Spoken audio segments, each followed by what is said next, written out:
যেই ছাত্ররা তখন অভ্যুত্থানটা করেছিল তাদের মধ্যে সবাই ইসলামীয় ছিল না।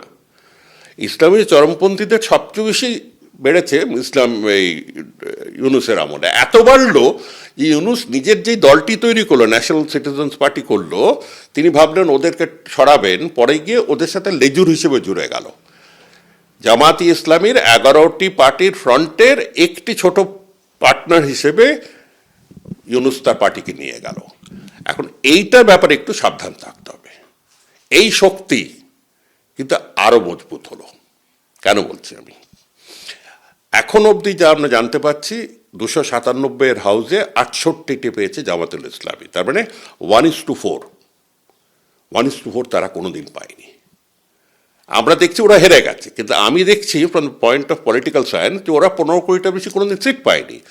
এত যে প্রায় 70টার কাছাকাছি পেল 1/4 এই, আর ভোটের যখন সংখ্যা আসবে আমি গ্যারান্টি দিয়ে বলে দিচ্ছি তারা প্রায় 30%-এর উপর ভোট পেয়েছে, 30-35%।